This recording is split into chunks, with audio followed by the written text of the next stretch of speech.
buenas a todos, ¿cómo andan? Les doy la bienvenida a Historias para un Café. Cuando hablamos de culturas de Medio Oriente, estábamos muy acostumbrados a hablar 90% de guerras y conflictos de algún tipo y un 10% de su cultura. Sin dudas, el territorio era una caldera que no daba respiro para poder avanzar culturalmente. Ahora bien, cuando hablamos de Europa, tenemos culturas que sí han podido crecer increíblemente a pesar de estar rodeadas de otros países. Quizás el clima y los recursos ayudaban un poco más que en Medio Oriente. Los etruscos son una de esas culturas, similares a los sumerios, fenicios, lidios, básicamente una civilización que se dedicaba completamente al comercio y que tuvo mucho tiempo para desarrollarse como sociedad, a tal punto que más allá de ser conquistados por el Imperio Romano, estos asimilaron la cultura etrusca. En este video vamos a hacer un recorrido por esta cultura, no solo su historia, sino también los aspectos artísticos, arquitectónicos, literatura, religión, etc. Así que si estás interesado en este tipo de contenido, no olvides suscribirte para mantenerte al tanto. Ahora sí, si les parece, empecemos con el video. Los etruscos o tirrenos fueron un pueblo de la antigüedad cuyo núcleo geográfico fue la Toscana en Italia, a la cual dieron su nombre. Eran llamados tirrenos por los griegos y Tushi o luego Etrushi por los romanos. Ellos se denominaban a sí mismos racenas. Los primeros indicios de una cultura identificable como etrusca datan de alrededor del año 900 a.C. Es el período de la cultura villanovense de la Edad de Hierro, considerada la fase más temprana de la civilización etrusca, que a su vez se desarrolló a partir de la cultura protovillanovena de finales de la Edad de Bronce en la misma región. La civilización etrusca perduró hasta que fue asimilada por la sociedad romana. La asimilación comenzó a finales del siglo IV a.C. como resultado de las guerras romano-etruscas. Se aceleró con la concesión de la ciudadanía romana en el 90 a.C. y se completó en el 27 a.C., cuando el territorio de los etruscos se incorporó al recién creado Imperio Romano. Desde la Toscana se extendieron hacia Umbría y por el sur hacia el Lacio y la parte septentrional de la Campania, donde chocaron con las colonias griegas de la Magna Grecia al sur de Italia. Hacia el norte de la península itálica ocuparon la zona alrededor del valle del río Po, en las actuales regiones de Emilia-Romagna, Lombardía y la parte sur del Véneto. Llegaron a ser una gran potencia naval en el Mediterráneo occidental, lo cual les permitió establecer factorías en Cerdeña y Córcega. Sin embargo, hacia el siglo V a.C. comenzó a deteriorarse fuertemente su poderío, en gran medida al tener que enfrentar casi al mismo tiempo las invasiones de los celtas desde el norte y la competencia de los cartagineses para los comercios marítimos desde el sur. Su derrota definitiva por los romanos se vio facilitada por tales enfrentamientos y por el hecho de que los racena o etruscos nunca formaron un estado sólidamente unificado sin una especie de confederación de ciudades de mediano tamaño.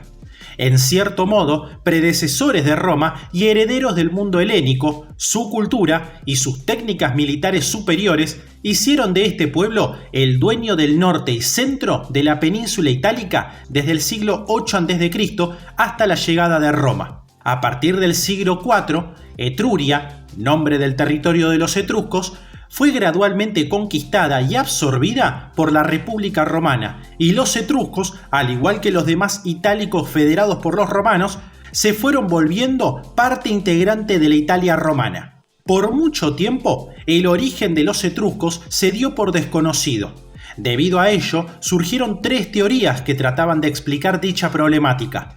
La teoría orientalista, propuesta por Heródoto, que cree que los etruscos llegaron desde Lidia hacia el siglo XIII a.C. Para demostrarlo, se basa en las supuestas características orientales de su región y costumbres, así como en que se trataba de una civilización muy original y evolucionada comparada con sus vecinos. La segunda teoría es la autóctona, propuesta por Dionisio de Halicarnaso, que consideraba a los etruscos como oriundos de la península itálica. Para argumentarlo, esta teoría explica que no hay indicios de que se haya desarrollado la civilización etrusca en otros lugares y que el estrato lingüístico es mediterráneo y no oriental. La tercera teoría es la teoría de un origen nórdico, defendida por muchos a finales del siglo XIX y primera mitad del siglo XX. Se basa solo en la similitud de su autodenominación racena con la denominación que los romanos dieron a ciertos pueblos celtas que habitaban al norte de los Alpes, en lo que actualmente es el este de Suiza y oeste de Austria. Sin embargo, las modernas investigaciones sobre el origen de los etruscos llevadas a cabo por un grupo de genetistas y coordinadas por Guido Barbujani, miembro del Departamento de Biología y Evolución de la Universidad de Ferrara en Italia, llegó a la conclusión de que genéticamente el origen de los etruscos corresponde a la segunda teoría, esto es, la de Dionisio de Halicarnaso, por medio de un estudio de ADN mitocondrial. Barbujani explica: ha consistido en comparar las muestras de estos individuos toscanos descendientes de etruscos con muestras modernas de individuos de la región de Anatolia, ocupada actualmente por la parte asiática de Turquía. Hemos utilizado un método que nos ha permitido calcular cuánto tiempo hace que se produjo una migración entre ambos grupos, y hemos obtenido fechas muy antiguas, de hace más de 5.000 años. Para que Heródoto tuviera razón, deberíamos haber encontrado una fecha que se remontase aproximadamente a los 3.000 años, pero no ha sido así. Concluimos, por tanto, que entre Anatolia y la Toscana se han producido migraciones, pero estas no originaron la civilización etrusca porque son muy anteriores. Este descubrimiento, no obstante, no desmiente la relación cultural que hubo entre el pueblo autóctono, etruscos, y Anatolia, debido a que hay suficientes pruebas de carácter cultural que las unen. En términos generales, los etruscos nacieron siendo un pueblo autóctono que, sin embargo, adoptó muchos rasgos culturales orientales provenientes de la región de Anatolia. Políticamente, Etruria se conforma en federaciones de 12 ciudades unidas por lazos estrictamente religiosos, lo que es llamado Dodecápolis o Liga Etrusca, a la que se sumarían la Etruria Padana y la Etruria Campana. Pero esta alianza no es política ni militar y cada ciudad es en extremo individualista. La estructura política es, en un principio, la de una monarquía absoluta, donde el rey Lúcumo distribuye justicia, actúa como sumo sacerdote y comandante en jefe del ejército. A partir del siglo IV, se da una transición donde el gobierno es una dictadura de corte militar, la cual desemboca en una república, en esencia oligárquica, con magistraturas colegiadas donde gobierna el hombre más anciano perteneciente a la familia más rica, quien contaba con el apoyo de un senado fuerte y estable y la participación de una asamblea popular en representación del pueblo. En la pirámide social etrusca podemos distinguir 4 escalafones. En primer lugar estaban los terratenientes, miembros de la oligarquía. En segundo, la plebe libre, ligada por lazos de clientela a los anteriores. La tercera, extranjeros, generalmente griegos, que eran artesanos y mercaderes. Por último, esclavos. Los etruscos tenían una gran cantidad de servicio doméstico y agrario. Historiadores como Raymond Bloch o León Homo atribuyen a los tirrenos la primera experiencia unificadora de Italia, comparándola con la experiencia del Imperio Romano. Le dieron la categoría de imperio. Asimismo, el historiador romano Tito Livio habla de que antes de que Roma conquistara a los diversos pueblos que habitaban e hicieran de las tierras italianas su hogar, ya los etruscos extendían sus territorios entre los mares Tirreno y Adriático, además de obtener recursos gracias a ciudades ubicadas en las regiones de la Padana y la Campania, considerando claro que un imperio sería un ente político que domina a otros pueblos en sus actividades más importantes como la política, la economía y militar, entre otras, y bajo la guía de un emperador cuya figura detenta un poder absoluto. Por lo tanto, bajo esta definición, los etruscos no deberían ser considerados un imperio dada su organización política en ciudades-estado, cada una de las cuales pasaron de una monarquía a una república oligárquica. Sin embargo, no se puede encasillar en este concepto a la civilización como tal, es decir, no se le puede dar este título a la Liga Etrusca, pero no se puede hablar de la misma manera sobre las ciudades de forma individual, ya que éstas poseían colonias y conquistaron territorios logrando establecer su jurisdicción, sus formas políticas y su organización social a cada espacio en el cual se establecieron. Tanto griegos como latinos consideraron promiscua y licenciosa a la cultura etrusca. Tales opiniones se debieron al contraste de la situación social de la mujer entre los etruscos, mucho más libre que entre griegos y romanos.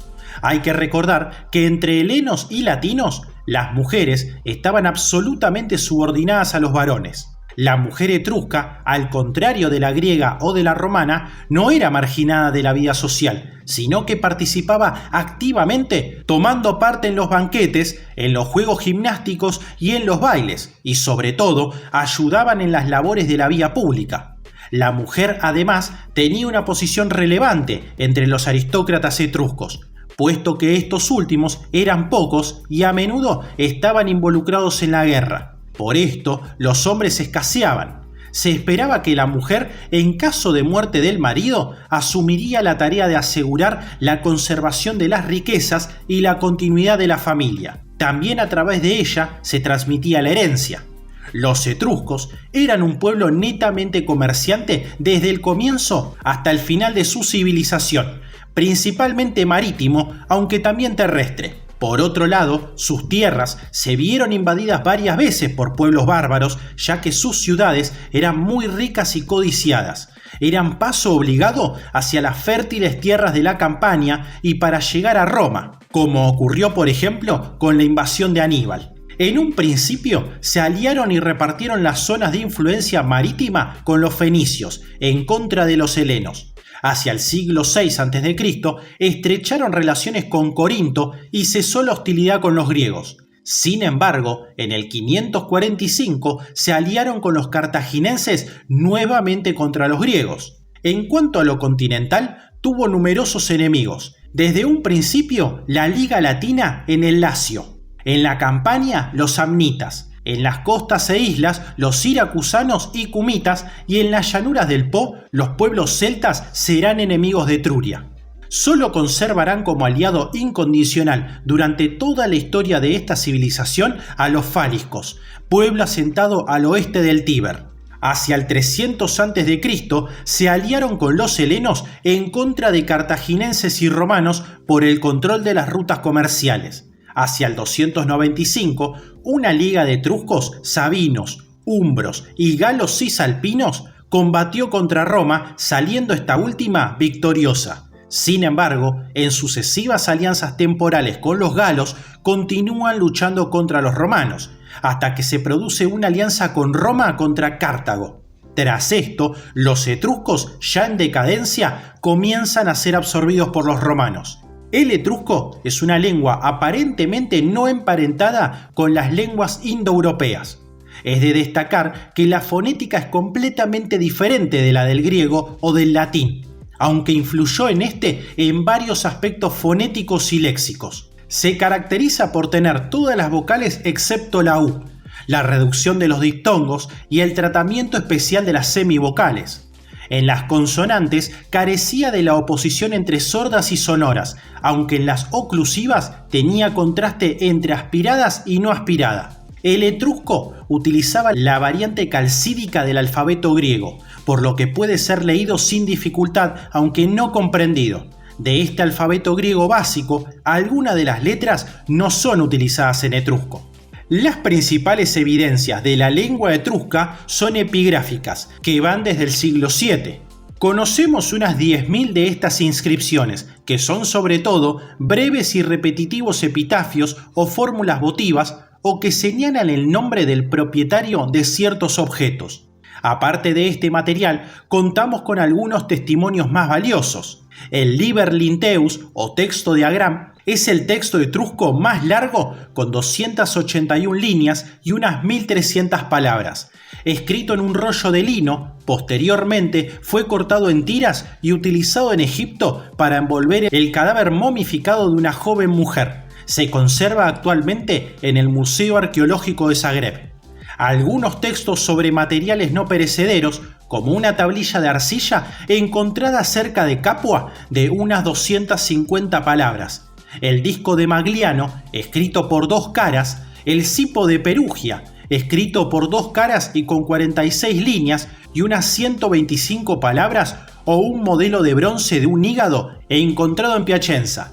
Aparte de estos testimonios, tenemos 2 inscripciones interesantísimas. La primera de ellas es la inscripción de Pirgi, encontrada en 1964 sobre láminas de oro, que presenta la peculiaridad de ser un texto bilingüe en etrusco y púnico fenicio, y que ha ampliado considerablemente nuestro conocimiento de la lengua. La segunda de las inscripciones resulta algo intrigante, ya que fue encontrada en la isla de Lemnos, de unas 34 palabras y que parece escrita en un dialecto diferente de los encontrados en Italia. Tal vez esto sea sintomático de la presencia de colonias etruscas en otros puntos del Mediterráneo, o bien se trate, como otros autores sostienen, de una lengua hermana del etrusco, el lemnio.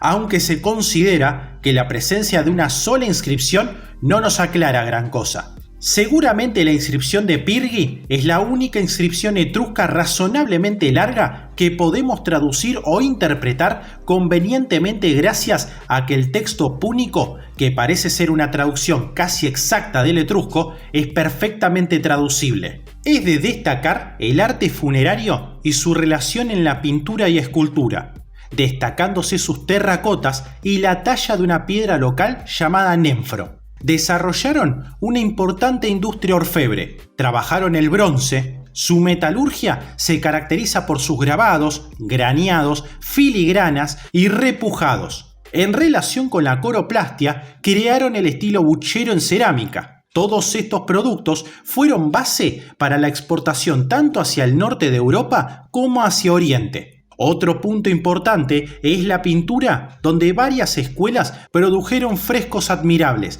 pero la misma tiene temas marcadamente narrativos, anecdóticos y principalmente funerarios.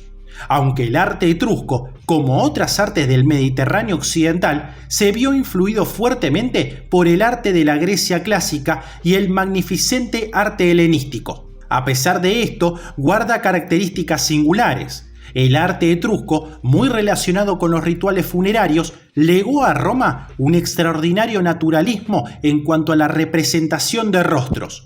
Los bustos son prácticamente una invención etrusca. El busto, propiamente dicho, realizado en bronce fundido, difiere del busto griego. En este último, la persona retratada suele estar idealizada, no así en el genuino busto etrusco. Los colores preferidos en la pintura por los etruscos fueron el rojo, verde y el azul, al parecer porque les asignaban connotaciones religiosas. Entre las obras más destacables se encuentran el Apolo de Velles, escultura del dios Apolo del siglo VI, encontrada en el templo santuario en honor a la diosa Minerva de Portonacchio. La Quimera de Arezzo, fechada entre el 380 y el 360, la quimera, según la mitología romana, fue abatida por Belerofonte, a lomos de su caballo Pegaso. Tras su descubrimiento en el 1553, se convirtió en símbolo de la Toscana. La loba capitolina o lupa capitolina. Esta célebre escultura ha llegado en cierto modo a ser un símbolo de Roma. Sin embargo, todo indica que es una obra etrusca del siglo IV a.C. En cuanto a los 2 niños que representan a Rómulo y Remo, téngase en cuenta que fueron forjados y añadidos en el siglo XVI. El llamado Marte de Todi, escultura de un guerrero armado de un modo semejante al de los hoplitas griegos, aunque el armamento es en lo real etrusco. En las construcciones de viviendas se utilizaba el adobe, con estructura de madera y revestimiento de barro cocido, y en los templos la piedra. Conocían el arco de medio punto, la bóveda de cañón y la cúpula. elementos que utilizaron, entre otras cosas, para la construcción de puentes. También construyeron canales para drenar las zonas bajas, levantaron murallas defensivas de piedra, pero sobre todo destacó la arquitectura funeraria, en forma de impresionantes hipogeos.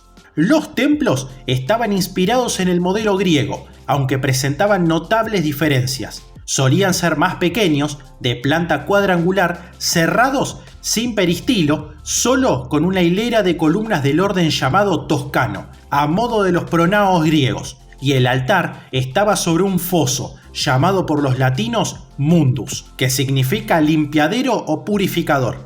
Es decir, un orificio que, simbólicamente, servía para arrojar los restos de los sacrificios. Los textos etruscos, escritos en un espacio de 7 siglos, utilizan una forma del alfabeto griego debido al estrecho contacto entre los etruscos y las colonias griegas de Pitacusae y Cumae en el siglo 8 a.C. Las inscripciones etruscas desaparecieron de Chiusi, Perugia y Arezzo en esta época. Solo se conservan algunos fragmentos, textos religiosos y sobre todo funerarios, en su mayoría tardíos, del siglo 4 a.C. Además de los textos originales que han llegado hasta nuestros días, hay un número de citas y alusiones de autores clásicos. En el siglo I a.C., Diodoro Sículo escribió que la cultura literaria era uno de los grandes logros de los etruscos. Poco se sabe de ella e incluso lo que se conoce de su lengua se debe a la repetición de las mismas pocas palabras en las numerosas inscripciones encontradas, contrastadas en textos bilingües o trilingües con el latín y la púnica. De los géneros mencionados, solo se menciona un tal Volnio en las fuentes clásicas, con algunas excepciones como el Liber Linteus.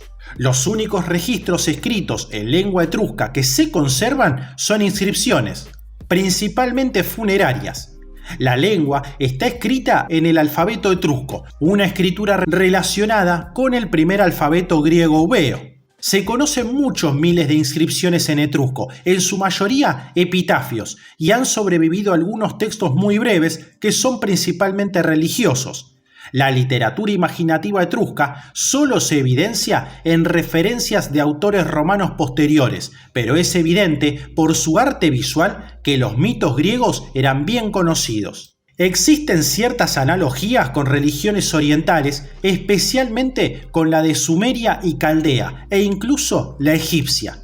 El tipo de religión es de revelación y está plasmada en una serie de libros sagrados, los cuales tienen temas tales como la interpretación de los rayos, la adivinación, la rectitud del estado y de los individuos y hasta un análogo del libro de los muertos egipcio.